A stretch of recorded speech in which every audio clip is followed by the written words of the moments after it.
வணக்கம். இது தமிழ் குரலின் சிறப்பு நேர்காணல். இன்றைக்கு நம்மோடு இணைந்திருக்கிறவர் மரியாதைக்குரிய மூத்த பத்திரிகையாளர் மற்றும் அரசியல் திறனாய்வாளர் ஐயா திருமிகு ஆர் மணி அவர்கள். சார் வணக்கம். சார், மாண்புமிகு தமிழ்நாடு முதலமைச்சர் காவேரி தொடர்பாக பேச போறாரா இல்லையாங்கிறது இப்போ வரைக்கும் உறுதி செய்யப்படலை. பலரும் பல விஷயங்கள் சொன்னாங்க. இப்போ கடைசியாக அமைச்சர் நிர்மல்குமார் அது என்னங்கிறத முதலமைச்சரே இறுதியாக அறிவிப்பார், அவர் சொல்கிறது தான் இறுதி கருத்து என்பதாக பதிவு பண்ணுறாங்க. போகிற டீமு கர்நாடகா கவர்மெண்ட் சைட்லேருந்து கேட்டு ரெஸ்பான்ஸ் வாங்கி தமிழ் மீடியாஸ் எல்லாம் ரிப்போர்ட் பண்ணக்கூடிய அளவுக்கு தான் போகிறத பார்க்க முடியுது.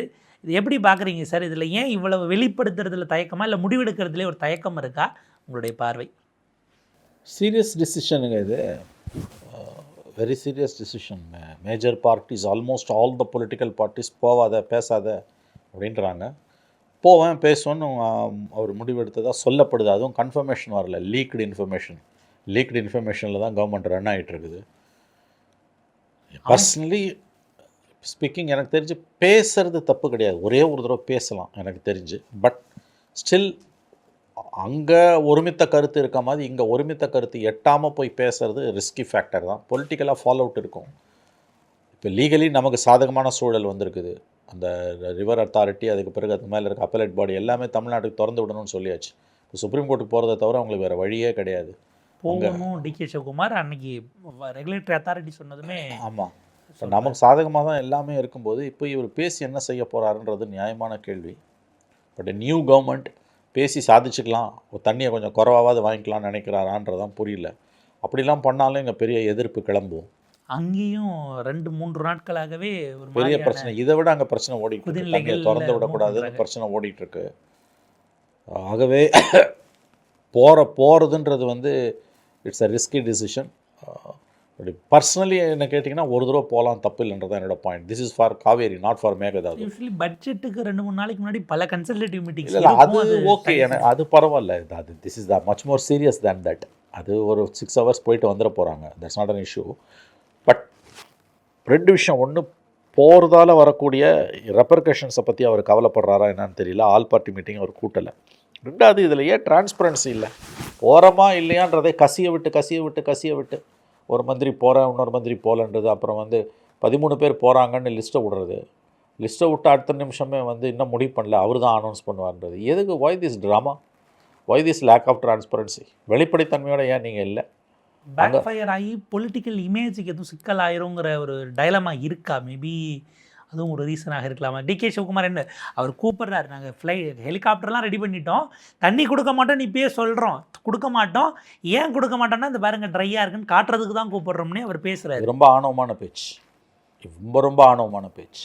இதில் எந்த சந்தேகமும் கிடையாது. நான் எதுக்கும் கட்டுப்பட மறுக்கிறேன்னா இந்திய ஒற்றுமைக்கு அவர்கள் வேட்டு வைத்து கொண்டிருக்கிறார்கள். நிச்சயமாக வந்து இது அன்அக்செப்டபிள். நாங்கள் ட்ரைபியூனல் சொன்னாலும் கேட்க மாட்டோம், ரிவர் வாட்டர் அத்தாரிட்டி சொன்னாலும் கேட்க மாட்டோம், சுப்ரீம் கோர்ட் சொன்னாலும் கேட்க மாட்டோன்னா then what is whether India is govern by a rule of law or not? அப்போ இது வந்து அன்அக்செப்டபிள், எக்ஸ்ட்ரீம்லி அன்அக்செப்டபிள். அப்போ அவங்கக்கிட்ட போய் பேசுகிறதுல அர்த்தம் இல்லை தான். பட் ஸ்டில் ஒரு young chief minister first time ஏதோ அட்டம் பண்ணுறாருன்னு புரிஞ்சுக்கலாம். பட் அதுக்கு அடுத்து இவர் என்ன செய்ய போகிறார்? நீ வா, நான் கொடுக்க மாட்டேன்னு பேச்சுவார்த்தைக்கு முன்னாலே சொல்கிறாங்கன்னா அவங்க கம்பல்ஷன். ஏன்னா ஒரு எலெக்ஷன் வேறு அடுத்த 2 வருஷத்தில் வரும்போது சிவகுமார் வந்து புது சிஎம், காங்கிரஸ்குள்ளேயே ஒரு எதிரிகள் ஜாஸ்தி. அவர் 3 நாளாக டெல்லியில் புது கேபினெட் எக்ஸ்பென்ஷனுக்காக ஒரு 60 எம்எல்ஏக்கள் மையம் பெற்றிருக்காங்க. சித்தராமையாவும் இவர் தரப்புமாக அந்த பஞ்சாயத்து இன்னும் ஓடிக்கிட்டு இருக்கு கேபினெட் எக்ஸ்பென்ஷனுக்கே. அது முடிஞ்சு அவருக்கு மார்ச்லேயே வேறு வரும்ன்றதுனால 1.25 வருஷம் தான் அவருக்கு இருக்குது இந்த இஷ்யூவில். இதில் சார், முதலமைச்சர் அவர்கள் போகிறாங்க, அதை வாங்கணும் அப்படிங்கிறது காவிரி தொடர்பாக தமிழ்நாட்டினுடைய உரிமை. ஓகே, ஒரு ஆல் பார்ட்டி மீட்டிங், ஒரு ஃபார்மர் ரெப்ரசன்டேஷன்ஸோட ஒரு கன்சல்டேட்டிவ் மீட்டிங் வைக்காமலே ஒரு டெசிஷனை எடுத்துகிட்டு போகிறாங்களான்னு கவர்மெண்ட். அது ரொம்ப கரெக்டுங்க. அங்கே திரும்ப ஆல் பார்ட்டி மீட்டிங் நடக்குது. இங்கே திரும்ப வந்து ஆல் பார்ட்டி மீட்டிங் கன்வீன் பண்ணுங்கன்னு கோரிக்கைகள் எழும்போது அதை காதலே வாங்கிக்காமலும் கருத்தே சொல்லாமலும் ஆழ்ந்த மௌனத்தில் இருப்பது, இது ரொம்ப ஆபத்தான அரசியல். Such a big issue. நீங்கள் கன்வீன் பண்ணியிருக்கணும் ஆல் பார்ட்டி மீட்டிங்கை. ஏன்னா அவன் கன்வீன் பண்ணுறான். நீங்கள் ஒரு 4-5 பேர் சேர்ந்து இதில் முடிவெடுப்பீங்களா? இதர் பியூரோக்ரஸி ஆர் பொலிட்டிக்கல் ஹெட்ஸோட முடிஞ்சிடும். அப்போ சம்மந்தப்பட்ட விவசாயிகள் அப்படிங்கிறவங்களுடைய கன்சல்டேஷன் பார்ட்டி தாண்டி அது என்ன ஸ்டேக் ஹோல்டர்ஸ்ங்கிறது அவங்க தானே. ஆகவே திஸ் இஸ் வெரி வெரி எப்படி சொல்கிறதுன்னு கேட்டிங்கன்னா, இன்னும் ஒரு இன்க்ளூசிவான ஒரு விஷயத்தை அவங்க ஆப்டிமைஸ் பண்ண வேண்டியிருக்கா ஒரு உரையாடல் பெரிய அளவில் பண்ண வேண்டியிருக்கு. இதை தொடங்கவே இல்லை. முதல்ல த ஸ்டைல் ஆஃப் ஃபங்க்ஷனிங் வந்து இன்ஃபர்மேஷனை டைரெக்டாக கொடுக்கறது இல்லை, லீக் பண்ணுறீங்க. Continues to league. மினிஸ்டர்ஸ்க்கே சரியா போகலன்றதை சார் இப்போ நம்ம புரிஞ்சிக்க வேண்டியிருக்கு. ஒரு மந்திரி போவான், ஒரு மந்திரி போகலன்றத. அப்புறம் திரும்ப இவர் வந்து மேலிடம் அறிவிக்கும்ங்கிறாரு, இன்னொருத்தர் முதலமைச்சரே அறிவிப்பார், அதுக்கப்புறம் 2 நாள் கழிச்சு வருதுன்னா, அப்போ சிஎம்ஓக்கும் மினிஸ்டர் ஆஃபீஸ்க்குமே கம்யூனிகேஷன் கேப் இருக்குங்கிற ஒரு கேள்வி அந்த இடத்துல வருது. மேபி இது பர்பஸ்ஃபுல்லாக செய்கிறாங்கன்னா கம்யூனிகேஷன் கேப் கிடையாது. கம்யூனிகேஷன் கேப் எந்த விஷயத்தில் இருக்கணும், எந்த விஷயத்தில் இருக்கக்கூடாதுன்னு ஒரு விவஸ்தை இல்லை. டெஸ்டிங் த வாட்டர்ஸ், இது testing the waters, calculated. Communication கேப்லாம் கிடையாது. அப்படியே விட்டு ஆழம் பார்க்குறது, ஏதோ ஒன்று இறங்கிறது மேலே எதையோ விட்டு ஆழம் பார்க்கும், அந்த கதை இது. Now you are going there, 13 member team அங்கே போகுதுன்னா it's a very big decision, major decision, it's very risky decision. போயிட்டு நீ வெறுங்கையோட திரும்ப போகிறேன். அவள் வெறுங்கையோட திரும்புறதுக்கு எதுக்கு போகிறன்றது நியாயமான கேள்வி. ரெண்டாவது, நமக்கு சாதகமாக தீர்ப்புகள் வந்துக்கிட்டே இருக்கும்போது பேசுகிறது மூலமாக இருக்க இன்னொரு டிஸ்அட்வான்டேஜ், சுப்ரீம் கோர்ட்டுக்கு போகும்போது சுப்ரீம் கோர்ட் நீங்கள் தான் பேசுகிறீங்களே, போய் மறுபடியும் பேசுங்க. ஆஃப் த கோர்ட்டுக்கு போயிட்டீங்கல்ல, அப்புறம் என்ன போய் பேசுங்கன்னா நம்ம மூஞ்சை கொண்டு போய் எங்கே வச்சு. கூடுதலாக ஒரு காமன் வென்யூக்கு போகாமல் ஒரு ஸ்டேட்டுக்கு உள்ளே நம்ம போகும்போது என்னமோ அவங்கக்கிட்ட நம்ம போய் கேட்குற ஒரு பெர்ஸ்பெக்டிவும் அதில் வரலாம், இல்லை ஒரு பொது இடத்துக்கு வரலாம், கர்நாடகாவுக்கு நம்ம ஏன் போகணுங்கிற மாதிரியான ஒரு பார்வையும் கூட இருக்குது டெல்லியிலையோ. அந்த ரிஸ்க் ஃபேக்டர் அதுவும் அந்த பார்வையும் இருக்குது. எதை பர்செப்ஷன். இப்போ நீ எதை சாதிக்க போகிறீங்கன்னு தான் புரியல. What is your game plan, why are you going? There must be some game plan behind this move. And this is a very very very surprise move. இது very dangerous move. Whole of the state is against, entire political class of Tamil Nadu is against this move. அப்படி இருக்கும்போது அதில் நீங்கள் ஒரு அச்சீவ்மெண்ட்டை பண்ணுறீங்க. பேசணும் முதலமைச்சர், நாட்டு மக்களுக்கு தெளிவுபடுத்தணும். நீங்கள் தமிழ்நாட்டு மக்களுக்கு முதலமைச்சர் என்ன சொல்ல போகிறார்? தமிழ்நாட்டு மக்களுக்கும் விவசாயிகளுக்கும் உங்களுடைய அஃபர்மேஷன், அரசாக நீங்கள் என்ன உறுதியை கொடுக்க போகிறீர்கள், அஃபர்மேஷன் ஃப்ரம் த ஸ்டேட் கவர்மெண்ட்டுங்கிறது தான் இந்த இடத்துல கேள்வியாக இருக்குது. இதில் ஒரு சைடு சார் பாஜக, காங்கிரஸ், இந்த 2 நேஷ்னல் பார்ட்டிஸும் 2 ஸ்டேட்லேயும் வெவ்வேறு விதமான ஸ்டாண்ட்ஸ் எடுக்கிறாங்களா? ரொம்ப கிளாரிங்காக பாஜக மற்றும் காங்கிரஸ் அப்படிங்கிற கேள்வி வருது. ஏன்னா மேகதாது விஷயத்தில் அங்கே அவங்களுக்கு நேரடியாக ஆட்சிக்கு வர ஸ்டேக் இருக்குது, தமிழ்நாட்டில் அவங்களுக்கு அந்த ஸ்பேஸ் இல்லைங்கிறதுனால சைடு எடுக்கிறாங்களா? ஆமாம், 2 பேருமே இதில் கவலையே படல. Both BJP and Congress. தேசிய தலைமைகள், தேசிய தலைமைகள் எக்கடக்கட்டு போங்க, always will stand with BJP. Karnataka இப்போ டிகே சிவகுமாருக்கு நான் 2 வருஷத்தில் எலெக்ஷன் வரும்போது ஜெயிச்சே காட்டணும். அதனால் அவர் ரொம்ப அதிகமாக மோர் லாயல் தேன் த குயின் மாதிரி தான் நடந்துப்பார். இவரை பற்றி சொல்லவே தேவையில்லை. எடியூரப்பா பையன் பிஜேபியை பற்றி சொல்லவே தேவையில்லை. அவங்க டெட் அகைன்ஸ்ட் தமிழ்நாடு. ஏன்னா 2 பேருக்குமே ஸ்டேக்ஸ் கிடையாது தமிழ்நாட்டில். ஒரு சீட்டு தான் எம்எல்ஏ பிஜேபிக்கு.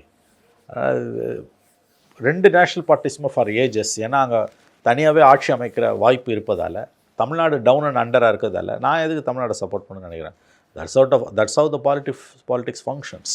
இதில் 2024 ஒரு விஷயம் நடந்திருக்கு, அதை பலரும் நோட் பண்ணலையா, இல்லை இப்போ தான் அது திரும்ப வருதான்னு தெரியல. நீர்வளத்துறைக்கான இணையமைச்சராக சீனியர் இணையமைச்சர் 2 பேரில் எம்ஓஎஸில் ஒருத்தர் கர்நாடகாவை சேர்ந்த சோமண்ணாவை போட்டிருந்துருக்காங்கிறதே இப்போ தான் தெரிய வருது. இந்த பதில் வந்த பிறகு தான் ஜூனியர் மினிஸ்டரை வச்சு அவங்க கொடுக்க வச்சுருக்காங்களா? ஒரு கர்நாடகாவை சேர்ந்தவர் எம்ஓஎஸ் ஆஃப் ஜல்சக்தியாக இருக்கிறதுனால தான் சேஞ்ச் ஆஃப் ஸ்டாண்டு ராஜ்யசபா ரெஸ்பான்ஸில் வருதான்னு ஒரு கேள்வியும் எழுது. அப்படி போகும்போது அது கான்ஃப்ளிக்ட் ஆஃப் இன்ட்ரெஸ்ட் தானே சார் ஒரு கர்நாடக இணையமைச்சர் ஜல்சக்தியில் இருக்கிறதுங்கிறது. அதுதாங்க ரிவர் வாட்டர் டிஸ்பியூட் இருக்க இடத்துல வந்து மந்திரியாக போட மாட்டாங்க. கடந்த காலங்களில் ஒரு மந்திரி அந்த மாதிரி போட்டு அவர் பதவி விலகினார், எனக்கு தெரிஞ்ச ஒரு பேர் மறந்துடுச்சு. அக்யூட் ரிவர் வாட்டர் டிஸ்பியூட் இருக்க ஸ்டேட்ஸ்லேருந்து தட் பர்டிகுலர் ஸ்டேட்டுக்கு வந்து மினிஸ்டர் போட மாட்டாங்க. 24 தான் அவரை போட்டிருக்காங்க. அது ஏன் போட்டாங்க? போடக்கூடாது. இல்லை, பல பிழைகளில் தவறுகளில் மோடி அரசு செய்த தவறுகளில் பிழைகளில் மிக முக்கியமான ஒன்று இது. ஜல்சக்திக்கு எப்படி நீ கர்நாடகாவிலேருந்து ஒரு மந்திரியை போட்டு, ஏன்னா இங்கே மட்டும் தமிழ்நாடு மட்டும் இல்லை, கர்நாடகாவோட ஆந்திராவோட பிரச்சனை, கர்நாடகா மகாராஷ்டிராவோட பிரச்சனை, கர்நாடகா கேரளாவோட பிரச்சனை. அந்த நபரை போய் நீ வந்து உள்ள இதில் வந்து போடுறதுன்றது வந்து கிளாஷ் ஆஃப் இன்ட்ரெஸ்ட். போட மாட்டாங்க. கடந்த காலங்களில் வந்து போட்டது கிடையாது. எனக்கு தெரிஞ்ச காவிரி இஷ்யூன்னு அந்த காலத்தில் விசி சுக்லான்னு மந்திரி இருந்தார், மத்திய பிரதேஷ்லேருந்து வருவார் அவர். அந்த மாதிரியான மினிஸ்டர்ஸை தான் போடுவாங்களே ஒழிய இந்த ஸ்டேட்லேருந்து போடுறதுன்றது கடந்த காலத்தில் நடந்ததே கிடையாது. அது ஒரு புரட்சி, அவ்வளோதான். ஈவன் ஃபார் தட் மேட்டர் உச்சநீதிமன்றத்திலே அந்த ஸ்டேட்டஸாக இருந்த ஹோம் கிரவுண்ட் நீதிபதிகளாக இருந்தால் ஹோம் ஸ்டேட்டுங்கிறதுனால நான் விசாரித்தா அது வேற நேர்மையாக சொன்னால் கூட என் ஸ்டேட்டுக்கு ஃபேவர்னு வர வாய்ப்பு இருக்குன்னுலாம் விலகி இருக்காங்க. ஜட்ஜஸ் ரெக்யூஸ் பண்ணதெல்லாம் கூட இந்த மாதிரியான டிஸ்பியூட்டில் நான் அந்த ஸ்டேட்டுங்கிறதுனால விலகினதெல்லாம் கூட நடந்திருக்கு. அப்படியான ஒரு விஷயத்தை அதாவது இன்டெகிரிட்டி அந்த சிஸ்டம்ங்கிற வகையில் எஸ், கடந்த காலங்களில் கவர்மெண்ட் ஆஃப் இந்தியா வந்து நரசிம்மராவ் கவர்மென்ட்டாக இருக்கட்டும், ஜெயலலிதா உண்ணாவிரதம் இருந்தப்போ விசி சுக்லா தான் வந்தார், வாட்டர் ரிசோர்ஸஸ் மினிஸ்டர். அப்புறம் வாஜ்பாய் கவர்மெண்ட் அண்ட் மன்மோகன் சிங் கவர்மெண்ட், எல்லா கவர்மெண்ட்லையுமே ஸ்டேட்ஸை சேர்ந்தவங்க போட மாட்டாங்க. அதாவது மந்திரியாக இருக்கவரோட ஸ்டேட்டில் வந்து அந்த ஸ்டேட்டுக்கு பெரிய அளவில் ரிவர் டிஸ்பியூட் இருக்காது. இங்கே ஓப்பனாக கொண்டு வந்து அவரை போட்டிருக்கானுங்கன்னா எந்த நாம்ஸும் இல்லாத ஒரு கவர்மெண்ட், மோடி கவர்மெண்ட்டுக்கு இது இப்போ இதில் ஒன்றும் அதை பற்றி நம்ம ஆச்சரியப்பட வேண்டிய அவசியம் இல்லை. இந்த காவிரி விஷயத்தில் தாவேகாவினுடைய நட்பு சக்திகளாக இருக்கிற கட்சிகள், கேபினெட்டில் இருக்கிறவங்க வந்து அதை வந்து சட்டிலாக இருக்காங்க, பலரும் கருத்து சொல்லலை. பட் சிபிஐ சிபிஎம் விமர்சிச்சிட்டாங்க, போகக்கூடாதுன்னு அறிவிச்சிட்டாங்க. போகக்கூடாதுன்னு அவங்க கருத்தை பதிவு பண்ணியிருக்கிறாங்க ஸ்ட்ராங்காக. அதுக்கு கண்டனமும் கூடக்கூடிய இடத்துக்கு நகர்றாங்க, வேறு விஷயங்களுக்கு கண்டனம்னு. இப்போ தாவேகாவினுடைய தோழமை சக்திகளே ஒரே குரலுக்கு வரலன்னு நம்ம பார்க்க வேண்டியிருக்காது சார். இந்த விஷயத்தில் மட்டும் இல்லை, ஒரு விஷயத்தில் இல்லை, பல விஷயத்துலையும் ஒருமித்த கருத்து இல்லை. தாவேகாவுக்கு பல இஷ்யூவில் என்ன ஸ்டாண்டுன்னு தெரியல. Very peculiar situation in Tamil Nadu. A party with least politics is ruling the state. மக்கள் ஓட்டு போட்டிருக்காங்க, அதுதான் பெரிய இஷ்யூ. 35% ஓட்டு போட்டிருக்காங்க. அப்போ நம்ம to be cautious, wait and watch தான் பண்ண முடியும். மக்கள் தீர்ப்புக்கு எதிராக எதுவும் பண்ண முடியாது. கழுக்கிற வேலைகள்லாம் வந்து முதல்ல முடியாது. ஒருவேளை அதெல்லாம் சூடு பிடிக்குதுன்னா அது பெரிய அளவில் டெமோக்ரஸிக்கு டேஞ்சர். அது ஆகவே இது ரொம்ப ஒரு டைசி சிச்சுவேஷன் தான் தமிழ்நாடை பொறுத்த வரைக்கும். இந்த கூட்டணி கட்சிகளை பொறுத்த வரைக்கும் அவங்களுடைய கோரே வந்து ஆன்டி பிஜேபிங்கிறதுல தான் ஷேப் ஆகிருந்தது. கடந்த 8-9 ஆண்டுகளாக ஆன்டி பிஜேபிங்கிறதுல மட்டும்தான் அவங்களுடைய பேஸே இருந்தது. அதுக்கு விஜய் அவர்கள் சப்ஸ்கிரைப் பண்ணாத போது இதுக்கப்புறம் அவங்க எதை மையமாக வச்சு அந்த கூட்டணி வளரும் அல்லது இயங்கும்னு ஒரு கேள்வி வருது இல்லை. ஆன்டி பிஜேபி இல்லை அப்படின்னா விஜய் உள்ளே வர மாட்டார். ஸோ நீங்கள் வந்து என்ன பாலிடிக்ஸ் அந்த கூட்டணி கட்சிகளுக்கு வரப்போகுதுன்னு ஒரு கேள்வி வருது இல்லை. தாவேகா ஆட்சியில் இன்னும் கொஞ்சம் நாள் பை 27 டான் வந்தோடனே பார்லிமெண்ட் எலெக்ஷன் நோக்கணும்னு நாள் இருக்குது. இன்னும் அந்த நெருக்கம் வர வர தான் இது இன்னும் அதிகமாகும். இவங்களை பொறுத்த வரைக்கும் பாலிட்டிக்ஸே இல்லாத ஒரு கட்சியோட கூட்டணியில் இருக்கீங்க அப்படின்னும் போது இந்த பக்கம் DMK is waiting in the wings.